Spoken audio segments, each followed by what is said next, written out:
Hey guys, this is Sal and welcome to one more awesome episode of Technical Saturday Series. Technical Saturday series में आप सभी का स्वागत है। और इस एपिसोड में निफ्टी और बैंक निफ्टी का ओवरऑल टॉप डाउन अप्रोच करेंगे हम लोग। उसके साथ ही साथ हम लोग ये समझेंगे कि पिछले एक हफ्ते में जो भी टाइम पास हुआ है, you can consider if we look up at the weekly chart itself, तो कैंडल्स वहीं के वहीं थे। तो उसके हिसाब से हमें अगला स्टेप क्या करना है, हमें लॉन्ग साइड ट्रेड करना है या शॉर्ट साइड ट्रेड करना है, या फिर we have to be a fence eater. That's what we are going to discuss further into this particular episode. Plus हम लोग ये चीज भी समझेंगे कि अगर हमें लॉन्ग करना है तो आफ्टर व्हाट कंफर्मेशंस हमें लॉन्ग साइड ट्रेड लेना है, आफ्टर व्हाट कंफर्मेशंस हमें शॉर्ट साइड ट्रेड लेना है, and so on.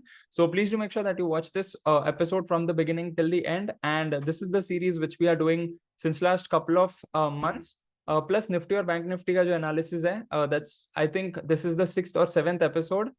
So let's have a look at it. पहले तो हम लोग लॉन्ग टर्म चार्ट ही देख लेंगे, that is medium, this one that is monthly chart. यहाँ पे RSI is still above 70 which means long term trend is still bullish, but यहाँ पे थोड़ा सा bearish hammer form हो रहा है because जो लास्ट वीक्स थे उसमें काफी पैनिकनेस क्रिएट हुई थी।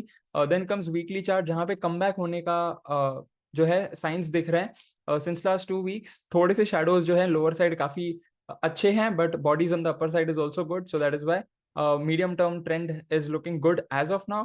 And then comes daily chart जहाँ पे मूविंग एवरेज का फ्रेश ब्रेकआउट हुआ है on Friday. And if you notice minutely तो लगभग 1.5-2 हफ्ते से RSI इज बिटवीन 40-60। एंड जो न्यूज वगैरह आया था global scenarios and so on, जिसकी वजह से RSI 60 के ऊपर जो सस्टेन कर रहा था, रफली 70 के ऊपर भी था, again from that zone it came between 40-60, proper 40 का सपोर्ट लिया। एंड देन मैंने हमारे कम्युनिटी में भी ये चीज मेंशन की थी दैट ये जो गैप्स हैं, जो कि पैनिक गैप्स बने हैं, उनको फिल करने में थोड़ा सा टाइम लगेगा। And that is what happened. Although Friday को हमें काफी अच्छी मूवमेंट देखने को मिली in terms of Nifty 50, but again we need more confirmation ताकि हमें समझ में आ सके दैट यस द ट्रेंड जो पैनिकनेस था उसको अवॉइड करके अब ट्रेंड फिर से अपसाइड जाने वाला है। सो that is the scenario. And अगर ये जो रेजिस्टेंस हुआ है, यू कैन कंसिडर ये जो गैप फॉर्म हुआ है, if the price action takes resistance from that, तो अगेन थोड़े दिन और टाइम पास होगा, RSI 40-60 के बीच में रहेगा। तब तक के लिए it would be a recommendation from my side that you can ideally avoid trading even in options, whether it is swing trade और इवन इंट्राडे, बिकॉज इंट्राडे में आपको थोड़े थोड़े वन साइडेड मूव्स मिलेंगे, बट जो मूव होती है जिसको हम BTST में भी कन्वर्ट कर सकते हैं एंड सो ऑन, तो वो शायद हमें काफी कम मिले। एंड आई वुड सजेस्ट कि हमें ओवरनाइट कोई भी पोजीशंस नहीं रखने चाहिए, specially on weekends, because we don't know what's gonna happen next geopolitically or in terms of any of the you can consider policies or any other things as well. So that is why it's better to avoid any of the uh, you can consider any of the positions to keep open on weekends. रख सकते हैं, but बहुत कम रखना चाहिए, exposure बहुत कम रखना चाहिए। that would be my recommendation. Then comes bank Nifty chart. अगर हम लोग बैंक निफ्टी को नोटिस करें तो बैंक निफ्टी ऑलरेडी डाइवर्जेंस में है निफ्टी 50 के। एंड क्या है divergence, that's also what we are going to look forward in this. Like अगर हम लोग चार्ट्स नोटिस करें तो निफ्टी और बैंक निफ्टी में बैंक निफ्टी थोड़ा वीक है, बट बैंक निफ्टी में और एक डाइवर्जेंस है, that's what we are going to look forward right now. RSI लगभग 65 के आसपास है, long term trend is still bullish, but जो है रेड कैंडल्स फॉर्म हो रहे हैं, which is showing some sort of weakness in the banking sector and that is finance sector as well. Then comes weekly chart between 40-60 है, moving average पे तो indecisive candles दो बनाए हैं। If it gets proper bullish confirmation, well and good. If not, तो हमें थोड़ा सा और रनिंग करेक्शन देखने को मिल सकता है। एंड जैसे कि मैंने बताया था काफी हफ्ते पहले भी that this could be a smaller correction, इसको और कंफर्मेशन मिल जाता है तो again this can get converted into a crash as well. But थोड़ा सा अभी तक तो रनिंग करेक्शन के ही साइंस हैं।